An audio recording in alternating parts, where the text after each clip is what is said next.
Jonathan Madaji, and I'm going to be speaking on beauty in complexity, chaos, and iterated functions. I wanted to start it off by thanking everyone for coming today and listening to what I have to say. It's going to be a bit of mathematical jibber jabber, but I'll try and explain as much as I can. So, here we go. Chaos. It's absolutely stunningly beautiful. That's pretty much undeniable. So you just take a look at these pictures. So much detail, so many patterns, and yet the patterns aren't patterns. It's quite intriguing. So, functions. Functions are really basic. All you have to do is put a number into it, and it spits a number out. That's all it is. And a function, if you put in the same number, you'll never get out a different number. You'll always get the same number. If you put a number in, you will only get out one number. You'll never get two or more. You'll only get one. And some numbers, like 0, if you put it into a function, will get really mad at you and they'll blow up and you'll end up at infinity or negative infinity and it'll be really unhappy. Yeah, those are functions. So, iterating a function. This is also really simple. All you do is you plug a number in, you get the number out. Take that number and now you plug it in, you get out a different number. Now let's take that number and plug it in. Now check this out. We put in 2 and we got out 2. Now because of the previously stated rules, that means that if we put in 2, we're going to get out 2 again. So we've reached what's called a fixed point in the function, because now we're going to keep spitting out 2 and putting in 2 and spitting out 2 and putting in 2, and we're stuck at 2. So that's called a fixed point. So let's take another example of a function. Let's iterate this guy. So we're going to put in 4 and we get out 1. Now we put in 1, we get out 8. Now here's where things get interesting. When I put in 8, I get out 1. Now we've got a loop forming. So you can see if I put in 1, I get out 8, I put in 8, I get out 1, and it's going to keep going and keep going. So what we do is we have a name for this. We call the orbit of a function is a set of numbers, including the starting number, that lists all the numbers in that set. So for this one, this is how you draw a set. It's got the little curly braces. It's just math speak for all the numbers that are possible. All the numbers that are possible here are 4, 1, 8. You're never going to get any other numbers besides those ones. Because see, you're just going to end up in a loop. Alright, so that is an orbit. Those 3 numbers and the little curly braces. Alright, proper formatting. So the arrows and the gear are nice, they're visual, but mathematicians don't have time to draw pretty gears, so they figured out a better way to write it. They use f of 7 equals 3. So instead of the colorful stuff on the left, they use the nice clean example on the right. And when they want to be more general, they use x sub 0 to mean the starting value, and x sub 1 to mean the first value. And even more general, they use x sub n, meaning the nth value, and x sub n plus 1, meaning the value after n. So that's the most general form, and it's the way mathematicians like to write this stuff. So next, a really simple function, x squared. So you probably understand this. If you put in 5 on the bottom, you go straight up from 5 and you hit the line, you go across, you'll get to 25. That means that 5 squared is 25, and yes, that's true. And so you keep plotting all those points, you'll get this nice curve. It's called the x squared function. So let's take another function, the square root of x. I'm going to color that red. And then I'm going to take the square root of the square root of x and color that blue. And now here's the fun part. I'm going to take the square root of the square root of the square root of x and color that green. So now you see they go in the order 1, 2, 3. And they're going to start, for numbers greater than 1, descending, red, blue, green. And for numbers less than 1, we're going to ascend, red, blue, green. If you'll notice, both are approaching this line 1. Whether you're greater than or less than 0. Also notice that the points 0 and 1 stay there, because if you take the square root of 1, you get 1. If you take the square root of the square root of 1, you get 1. If you take the square root of the square root of 1, you get 1. So you just start on 1 and you stay there. Same thing with 0. These are called attracted orbits because no matter where you go, you're attracted to something else. Some of them are attracted instantly, like the example of 0 and 1. You start there and you stay there. Some are quickly attracted. Some are slowly attracted. If you start really far out on the right, it'll take a while before you get down there. And some are asymptotically attracted. That's actually the case here because you're never going to actually get to 1. It's going to take you a long time. Example is 4. You'll have the square root of 4 is 2. The square root of that is 1.41, etc., etc. You'd have to do it an infinite number of times to get to 1, but that's what we use the word asymptotically for, is you do it an infinite number of times. I know that sounds ridiculous, but that's why the huge word was invented, asymptotically. All right, moving on. So now we take that x squared function I showed you before, and we're going to square that. So we'll get x to the 4th power, and then naturally next x to the 8th.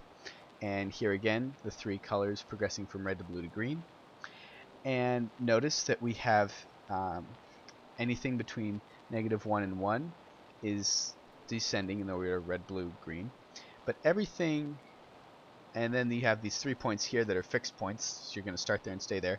But then notice everything else is ascending, red, blue, green. Anything less than -1, anything greater than 1. So what that means is that this function is going to escape. It's going to rocket off to infinity. And a perfect example is 2, 4, 16, and it's just going to keep growing, and it's never going to stop, and it's going to escape. So here we go. Another interesting one. Let's take this function 4 minus x. You're thinking, okay, whatever. So plug that one into the next one. You get 4 minus parentheses 4 minus x close parentheses, and then the next one. So you're thinking, okay, why do I care? You care because notice that the green one is algebraically equivalent to the red one. So you're looking at the picture, you're like, where's the green line? I'll show you where it is. It's right over the red line. That's what makes this guy so special. Because if we put in a special number like 1, we'll get out 3. And if we put in 3, we get out 1. So this is a periodic function because it's going to be repeating itself. 1 and 3 are just nice integer examples, but it'll work for any other number, which is, except for 2, because you're going to start on 2. Yeah, never mind. So this is a strictly periodic function because you're flipping back and forth between 2 integer values. But you can also have asymptotically periodic functions, meaning that it's going to get really close to flipping back and forth, but it's not actually going to. So that leads us to this guy over here. This one's a little more complicated, so stick with me on this one. So we're going to take this guy and we're going to iterate him, and it gets really messy, and those are all the numbers, and I'll just plot it for you. So here's what it looks like. So we start on 4, then we go to 0.6, then 0.96, and so this looks like it's repeating itself, but in actuality, the numbers never line up perfectly. They're off by a little bit each time. So what happens is you get the function that is really close to periodic but never is. This is called a chaotic orbit because the orbit never really goes anywhere. It just gets really close to going somewhere. All right. Chaos theory. Chaos theory, surprisingly, at least was a surprise to me, has a definition. It is the field which studies the behavior of systems that are highly sensitive to initial conditions, and whose outcomes are greatly affected by the smallest alteration. Perfect example of this is the butterfly effect. The idea with that is that weather patterns are so sensitive to initial conditions that a butterfly flapping its wings a week beforehand can determine the precise location of the formation of a hurricane. So it's really quite impossible for weathermen to predict where hurricanes are going to form because they're so sensitive to initial conditions. So up to now we've been on the Cartesian plane with x on the horizontal and the function f of x being on the vertical. Now we're going to use something that many of you have probably not heard of called imaginary numbers, and all you need to know is that it's the square root of -1, and you've been taught to use the number line, which is the real axis. That's like thinking about how tall people are. All your life you've measured how tall people are. Now you're going to start measuring how wide people are. And that's the imaginary axis. So you can think of it like every number has a height and a width. So it's like people. You can measure their height and you can also measure their width. Most people don't know that numbers have widths, but now you do. So you can pick a number that has and we use the function q of z instead of f of x. Big deal. And it's called the complex plane, which is a big deal. So let's take a number. This number has a height and a width, new, right? And we're going to plug it into a function. When we plug it into that function, if the function goes to 0, goes to some regular number that we're used to, we're going to color it black. But if it goes off to infinity, we're going to color it red. So this one, I'm just going to hypothesize, goes off to infinity. And this one down here is going to stay bounded, so we're going to color it black. Okay? So we're just picking random numbers and coloring them. So to repeat, red ones are going to be ones that escape off to infinity, and black ones are going to be attracted. So we're going to take this function up here, z squared plus c, and we're going to choose c to be -1.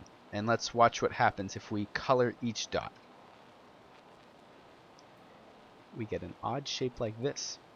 Notice that the point D is in the red, so that means it's a number, it's got a certain height and width, real and imaginary, and that number is going to blast off to infinity if we put it in the function z squared minus 1. The complex plane is here. It splits the image into fourths. It's just not included in this picture. This particular picture is called a basilica. So, oddly, simply adding the number I to z squared produces this drastically different image, this neat lightning bolt shape. And having this different component on the end, -0.1 plus 0.8i, produces the famous Dowdy rabbit. Notice it looks like a fractal because as you zoom in, it looks like you're seeing more of the rabbit as you continue to zoom in. And that's pretty neat. But here's the pinnacle. This guy, with this extra term added in on the right, is chaotic. Because if you look in the center, you can pick any point and it'll stay bounded. And then you scooch a little inch over to the left and a little bit up, and all of a sudden, boom, you're blasted off to infinity. And this is complete chaos because the tiny changes in initial conditions completely determine whether you're going to stay bounded and have a nice answer, or if it's just going to go crazy and explode off to infinity. So that's why we have imaginary numbers, is because you move across. Anyways, now, no topic on beauty and chaos would be complete without the Mandelbrot set. It's on the beauty poster, and it's created a little bit differently than the other ones. The other ones were made by changing C. This one is created by always having Z equal to 0 and then plugging in different values for C to see what shows up. So if you notice right at the bottom of the white box where the two circle looking images meet, that's where the center of the complex plane would be. And what we're going to do is we're going to zoom in. So take a look at this now. I'm going to zoom in. Look at the little Mandelbrot sets all lined up on the sides. They look like little lightning bolts jagging out. Now we're going to go into the valley over here. Check out the neat spirals. Enjoy the pretty image.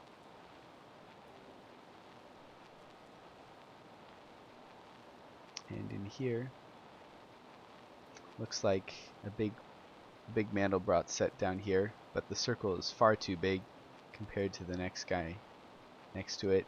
You have these pretty orange colors. That just means that it's going to take it a while to get to infinity, but it's eventually going to get there. Here we have this pretty corkscrew shape. Notice how each one of the patterns, each segment of the corkscrew appears similar, but has its own slight alterations.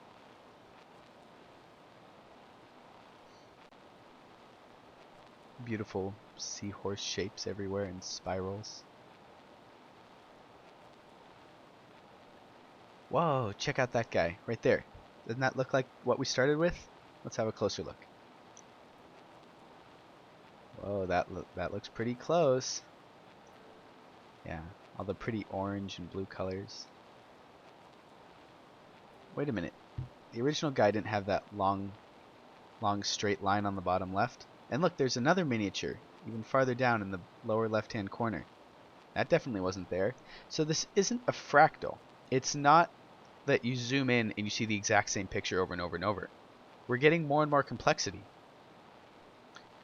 So now, let me go over what this means again. This means that if you budge just an inch to the side, you're going to have a blue space in that space or black space, and those are going to stay bounded. Those are going to be normal numbers that you and I are used to.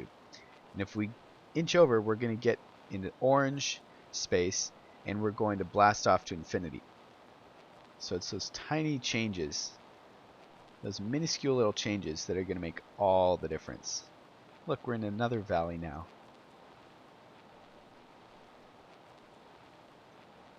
All this complexity is only available through computer programming. Let us map out all this stuff. People used to draw these out by hand, but now we've got computers. So here we are amidst a bunch of beautiful islands. And so in conclusion, we started out with functions. We iterated them, meaning we plugged numbers in, we got numbers out, we put them back in again. And certain numbers gave us special numbers, and we took those principles and they got us to chaos. Thank you very much. Have a great day.